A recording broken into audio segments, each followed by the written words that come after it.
All right, we're going to start in about 3.5 minutes.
I'll call this regularly scheduled County Council meeting to order today on May 26th.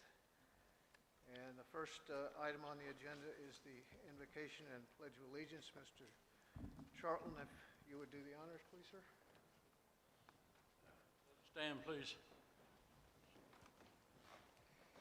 Let us pray. Holy God, we come before you this night, first of all, to give you thanks. Thank you, Lord, for your many blessings that you've so richly blessed each of us with. And Lord, as this council prepares itself for the business at hand this night, we ask for your wisdom, your guidance, and your compassion, Lord, that we would be good stewards over all these things that are entrusted in our care. And Lord, we pray for this county, the city of this county, and this nation, Lord. God, we ask that you would heal our land. For these things I ask in Christ's holy name. All God's people said, Amen. I pledge allegiance to the flag of the United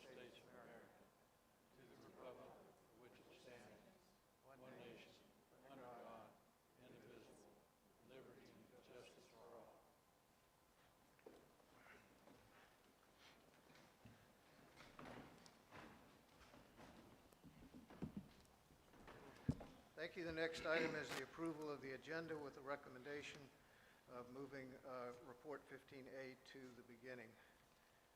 Is there a motion to approve? Mr. Chair, move to approve. Motion by Mr. Charlton. Is there a second?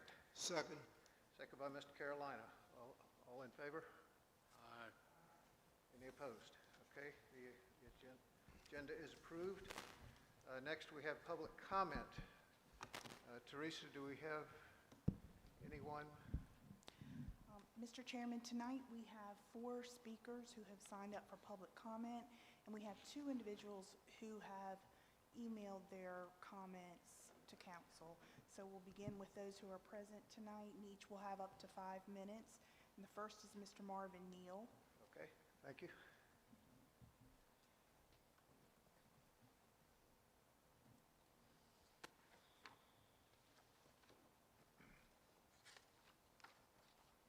Again, good evening.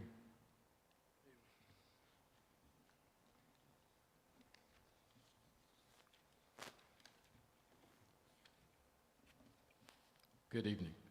Good evening. To the County Council, Mr. Chairman Thomas, County Council persons, to Ms. Angela Christian, our new county administrator, welcome to Georgetown. We are glad to have you aboard. Breath of fresh air. We could breathe. Thank you very much for being here. I'm here tonight to just address the COVID-19 situation. In our recent data indicated by COVID-19 disproportionately affect communities of color. Experts attribute the trend to factors such as higher rate of underlying medical conditions, as well as lack of health services. The United States Census Bureau reports that as of July 1st, 2019, nearly 63% of Georgetown population identifies as being African American, Hispanic, and multiracial. To mitigate the rapid spread of the virus, measures must be taken to protect members of the United States Center for Disease Control recommends the use of simple cloth face covering to slow down the spread of the virus. Self-quarantines are only advised for individuals who show symptoms. The use of masks significantly reduces the risk of asymptomatic carriers of the virus from advertently transmitting it to others. If a carrier does not wear a mask, there is over 70% probability of contagious, even if all others wear masks. Conversely, if all individuals wear masks, there are only 1.5% chance of contagiousness. So what I'm here tonight to just, and I know you have taken measures in Georgetown here to mask and the standards that you have set.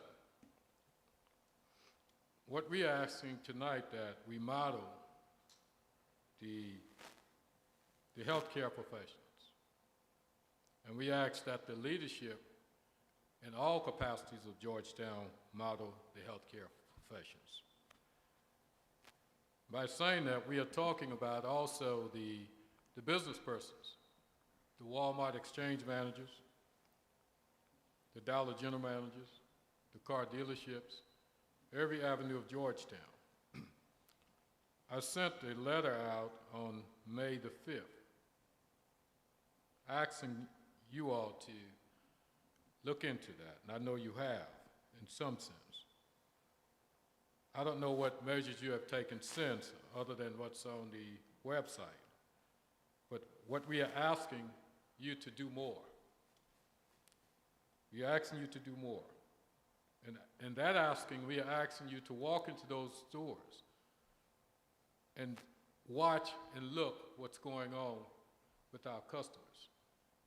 Watch and see what's going on with those that's employed in these stores. What the healthcare professions have modeled, they are not modeling that. And I think we need to put more emphasis on it. Not only just for the Black and brown community, but for all citizens. what don't affect one by wearing the mask could affect the others by them not wearing the mask. So we are asking everyone that goes in the stores to wear the mask. We are asking you to at least put some emphasis on that, because it don't look that way right now. I went into some of the stores in Andrews. There is a standard there I think have been set because it looks different than Georgetown, and I must say that. So somebody is doing something different in Andrews. I don't know if to say hats off to Councilman Newton, but I know he's a part of Andrews, so hats off to you and the mayor of Andrews and those that's in that leadership. But I also say hats off to Georgetown for what you have done so far. But we are asking you to do more. If you can do more, please do more, because people are dying. We are at close to 100,000 deaths in the United States right now. I think it was 400 and something in South Carolina as of today, and over 10,000 that has been recognized as having that virus. So we need to see more in Georgetown. We are asking you to do more. And we are asking everyone to model what we're expecting out of those that we're expecting to do the same thing that we're asking them to do. Thank you for your time. And again, please do more for the citizens of Georgetown County and the United States of America. God bless you. Thank you. Wesley Gibson.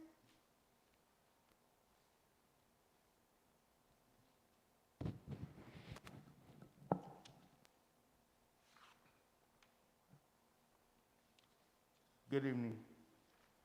My name is Wesley Gibson, Chairman Thomas and Council. Glad to see you all safe and everybody's healthy. My name is Wesley Gibson, spokesperson for the Citizens for Progress of Georgetown County. We are a 501c3 nonprofit civic organization established countywide to represent and address the concerns of the community. It's good to be attending a live council meeting again. The public comment segment at council meetings is extremely important. It allows the council members to hear firsthand the concerns of the community. I would like to welcome our new county administrator, Ms. Christian, and congratulate her on her recent certification of credentialed manager designation from the International City/County Management Association. She is one of 38 county managers in the state to receive this award. So we should be glad to have her because she's special. I was enthused when council chose her to be our new county administrator, but was more enthused when she accepted the job. The community and the people I speak for are well pleased with council and their choice.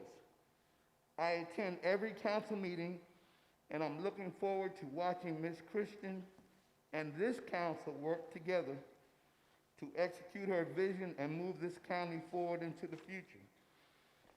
Council members, as you're planning and charting the future of Georgetown County, please remember this biblical scripture.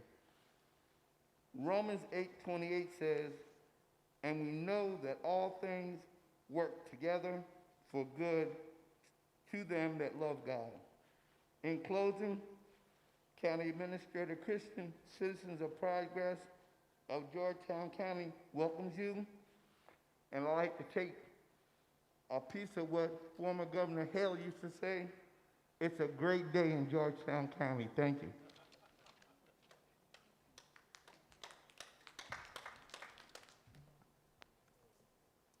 Brian Schultz.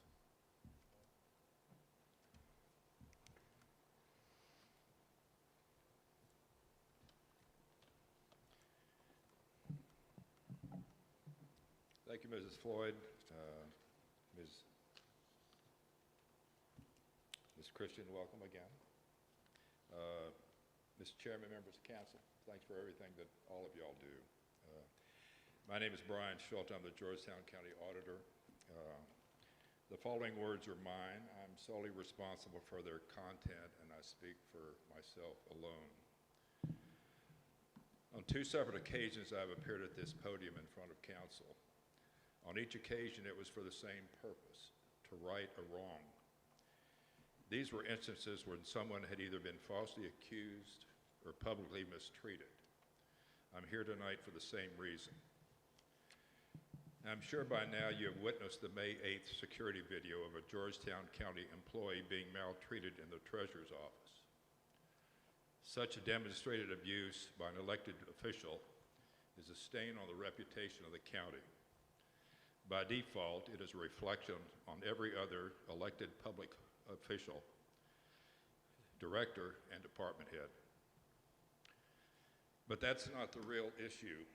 The central issue is whether the county council will make a statement strongly rejecting the action as an affront to the public good, and more specifically to the employees of the county, assuring them that council has their back. That the council and administration will protect them from such behavior. Now, I realize the administration has made a statement on that, but council has not. In previous requests for such a statement, the council has demurred. This case is different. There is a video. We know what occurred. The backbone of the county is its workforce. Show them that they are valued. Show them that they deserve our respect.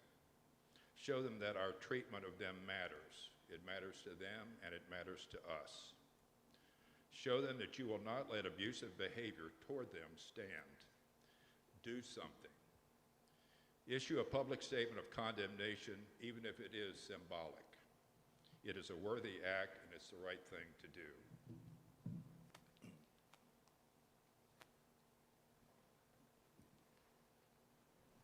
Marla Jean Hamby.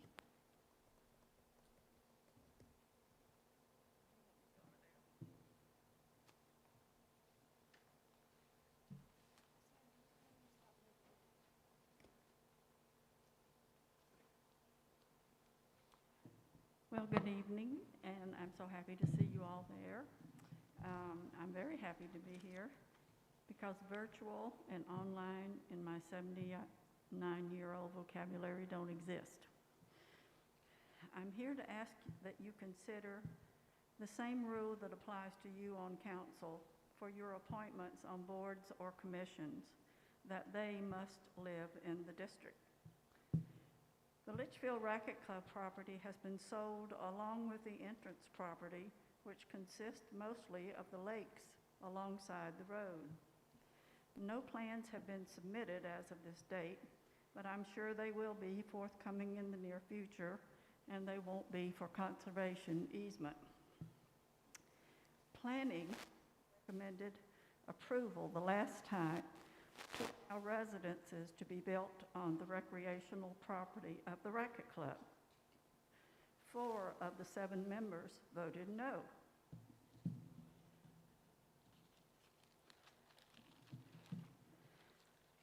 I have made no secret of the fact that I want to represent District 2 on the Planning and Zoning Board. I feel very strongly that the representative for District 2 needs to live on the Waccamaw Neck, where most of the growth is. I want to protect my friends and neighbors from what has been happening the last 5 years. Thank you.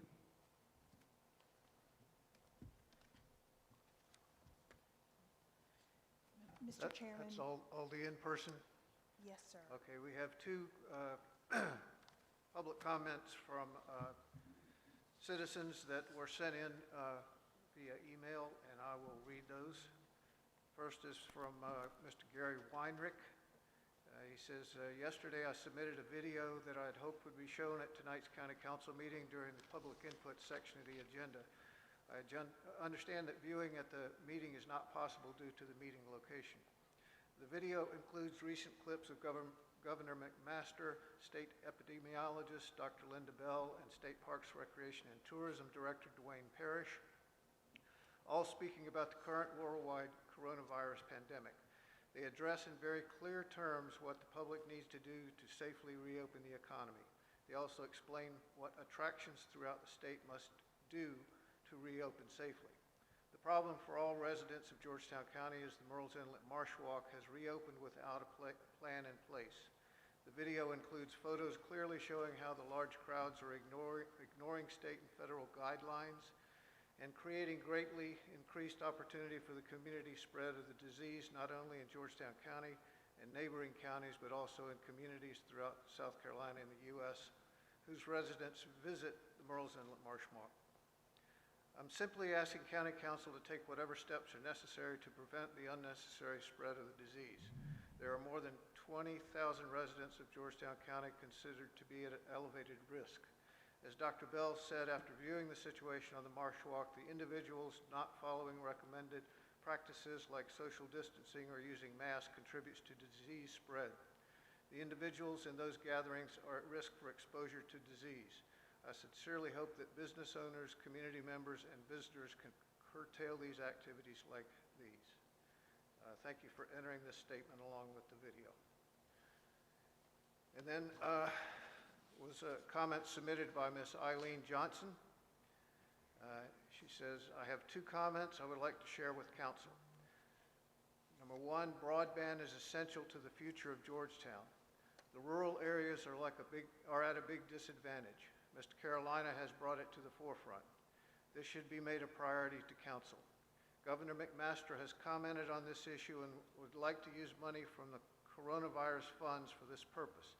In the meantime, I feel service should be provided to the rural community centers for possible use. It would also enhance the properties for commercial use. Number two, it has come to my attention that since self-insurance was adopted, the cost has more than doubled. It was my understanding that self-insurance was to save money. This should be another priority. Ask for a complete review of this issue. And she had an additional comment. I would like to welcome our new administrator to Georgetown. I realize she has a lot on her plate. I would hope that at a future time when it is safe, that a public reception be planned. That was from Eileen Johnson. I think that concludes our public comment period. Next item on the agenda is the approval of minutes. We'll do them both at once from the budget work session on May 12th, 2020, and from the regular council session on May 12th, 2020. And staff recommends for adoption of the budget meeting minutes and the regular council session meeting minutes. Is there a motion to approve? Mr. Chairman, move to approve those as written. Motion by Mr. Charlton. Is there a second? I second, Mr. Chairman. Second by Mr. Newton, I believe. All in favor? Any opposed? The minutes are approved. Next is the consent agenda. By virtue of approving the agenda today, the items on the consent agenda are approved, and that's bid number 20-26, North-South Bike Link. This is awards a construction contract associated with the bid to Coastal Asphalt. We have no public hearings. Next is second reading of ordinance. Yes. Oh, okay, sorry. We moved report 15A, recognition of employee of the quarter, to the beginning of the meeting. We're recognizing Tyler McCartney as Walt.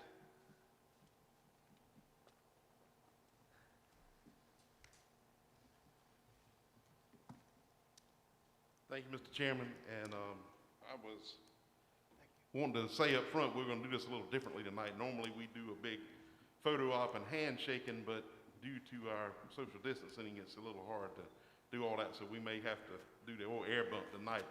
I'm here to present firefighter EMT Tyler McCartney. He as our employee of the quarter for the first quarter of 2020. and I normally have somebody standing beside me, but we can't do that. Tyler works in our Midway Fire Department.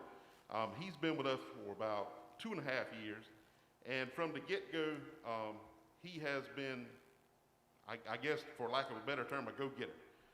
He came in, he just rolled right through all of his probationary employee training.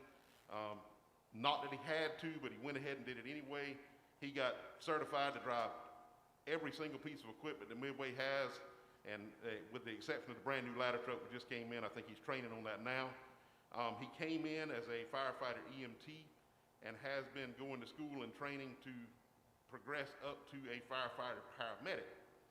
And in the most ironic state, we need paramedics more than we have ever needed them due to COVID-19, but because of COVID-19, he can't take his final test to get certified for paramedics. So actually he sits for it this week, and we have all confidence that he'll pass that. He's excelled in everything else he's done. He's a tremendous asset to the Midway Fire Department. He's really motivates the other folks in the station because of his can-do and willingness attitude. So we'd like to present him with Employee of the Quarter for the first quarter. Thank you, sir.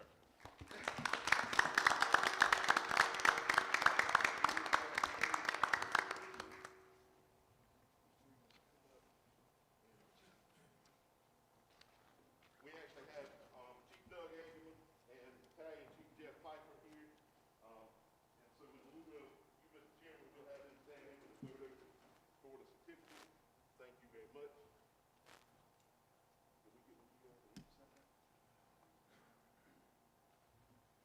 you so much.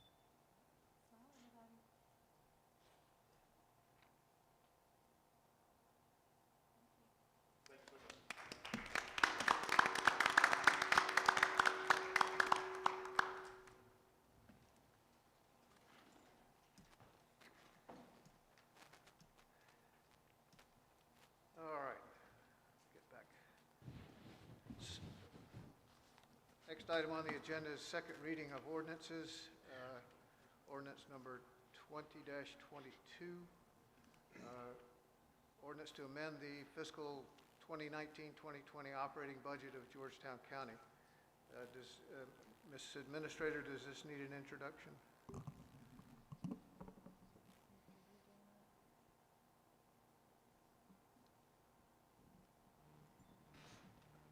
Yes, our Director of Finance will address this issue.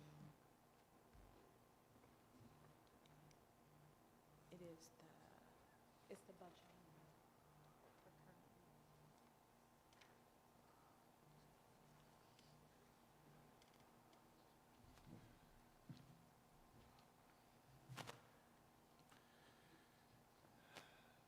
We're here to ask for appropriations and various activities.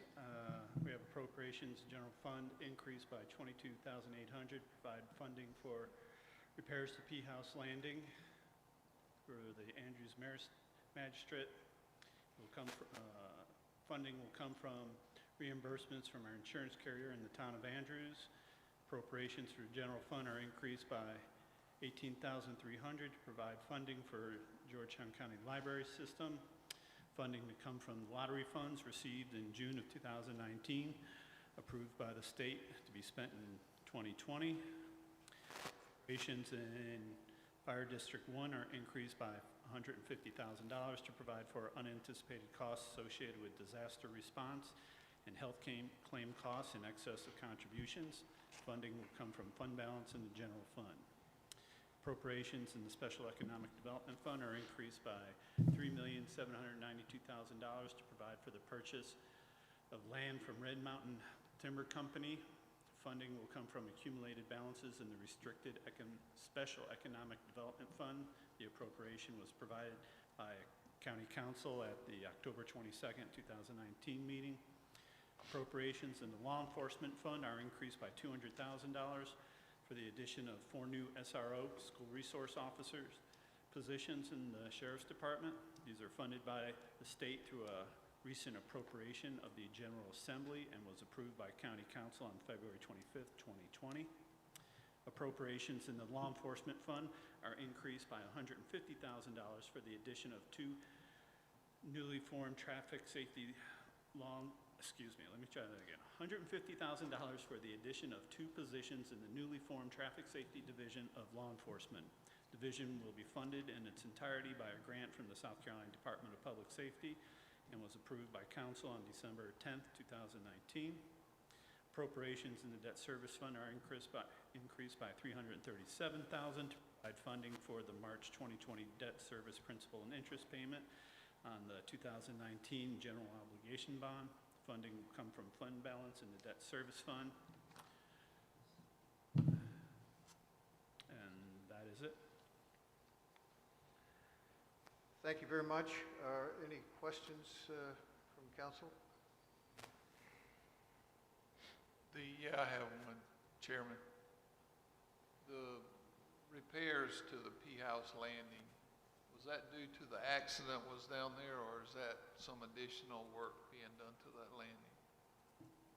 Does anybody know? The crash into it. The accident? Mhm. Okay.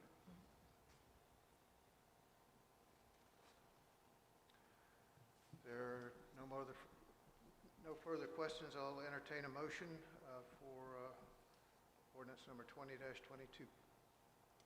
Mr. Chairman, I move for second reading, adoption of ordinance number 20-22. Motion by Ms. Johnson. Is there a second? Second. Second by Mr. Morant. We need a motion to amend, since this was introduced by title only at first reading, and we have just gone through the text that would be added. Mr. Chairman, I make a motion we amend 20-22. Motion by Mr. Newton. Is there a second? Second. Second by Mr. Morant. So all in favor of the amendment, say aye. Any opposed? Okay, then back to the original motion to approve the second reading. All in favor? Any opposed? Okay, so ordinance number 20-22 is second reading approval. First reading of ordinances, I'll enter into the record by title only. Ordinance number 20-25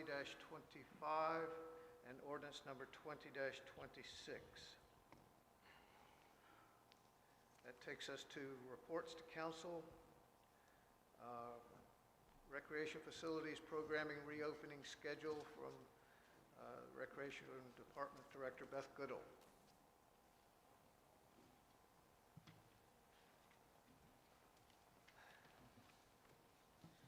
Mr. Chairman, members of council, this COVID crisis has been quite an unprecedented time for recreation. We're in the business of contact and facilities, and it's been a little different for the staff and all of us to get used to with facilities closed and no contact. But I'm really proud of the staff. They've stepped up and they've completed over 70 projects across the county with maintenance and painting and cleaning and many other projects. They've also been very flexible, and they've transitioned into a virtual recreation department, and they have so far filmed 46 videos, virtual recreation videos, which you can see on our YouTube channel. Some of the guys in this room are starring in some of those videos, so we've made a lot of progress there, but we're very excited to say that we're going to be able, as of June 1st, to transition back into our phase 1 of some limited reopening of our regional recreation centers. We've been meeting weekly and sometimes much more than weekly with various state agencies and federal guidance and many others, trying to figure out just what we can do safely. So you have in front of you our proposed plan for our phase 1 reopening. Guidelines change sometimes on a daily basis. Just today, playgrounds were allowed to reopen. So we get updates daily, sometimes more than daily. But the plan you have in front of you shows some opening hours for our regional recreation centers, and we're going to be able to get back to doing some group fitness with maximum limits of 10 or less in gyms. The staff is working on safe summer programming, following all of the appropriate guidance that's coming out. So look for that information to be advertised this week. Our campaign for the summer is reimagining recreation, and we've had to have a lot of reimagining on our part, just trying to figure out what we're going to be able to do. But this is just phase one, and so we look forward to being released to open more and more facilities and to offer more programming as summer progresses. But our main goal in all of it is the safety of our staff and our participants. So we're trying to be very cautious on that front as well. So be happy to answer any questions you might have. Beth, I have one. On the recreational center in Andrews, Yes, sir. a lot of the residents of Andrews are anxious to get in there and just see the building. It's the nicest facility we have in Andrews. Yes, sir. We're excited to share it. We're not going to be able to do one of those big ribbon cutting celebrations. This week, you'll see us release a video tour of the building, and then it will open without really the fanfare we wanted to make, but it will open for these hours that is in the new facility. So if someone just goes up to the facility and wants to have a walk around, will that be fine? As long as it is possible for us to do it within the capacity guidelines. So yes, sir. Thank you. During those hours, certainly. And if they want to call, we can certainly, make that happen as well. Hopefully we'll be able to do just like a celebration for our new administrator, be able to do a celebration of the new facility and a dedication. But unfortunately, right now, virtual is the best we can do with that. So. Thank you, Beth. Any other questions for Ms. Goodall? Thank you very much. Thank y'all. That brings us to the end of our agenda. Is there a motion to adjourn? Mr. Chairman, Mr. Caroline. may I present, I would call it a request for information and on certain topics that I'd like to present to council as we open up a little bit further. And one of the first that I'd like to present that we consider is the possible pursuit of grants to help our businesses here in Georgetown, and that pattern would be kind of mirrored off of Columbia and Richland County, where they created a grant program that helps their small businesses during this economic downturn caused by COVID-19. And the program will address needs for small businesses, address food insecurity for seniors and low to moderate income households, and it would also provide, through the grant program, to nonprofits to help community needs such as rent and utilities. With that situation also, I've put out for consideration that we pick up in our review of the accommodation tax projects where we stand with the dispersion of funds for the various programs under the accommodation tax. The third item is that we sit and review the situation with the town of Andrews and their fire and police complex project. That we sit and review the renditions, review the cost breakdowns, that we can really review and work with the mayor in moving that project forward. And also the review of the cost of 2 rural fire substations, whereas initially under the 1-cent sales tax, the projection for the cost of these rural fire substations was $75,000. The fire station proposal for Sampit has now escalated to $145,000. And I'd like to sit down and review that so we can make a fair presentation to the voters of Georgetown County on the cost of these projects. So again, I just wanted to make that statement to put on the records that we can move forward and address those issues. Thank you for your statement, Mr. Carolina. So we're back to the end of the agenda, looking for a motion to adjourn. So moved. We are adjourned.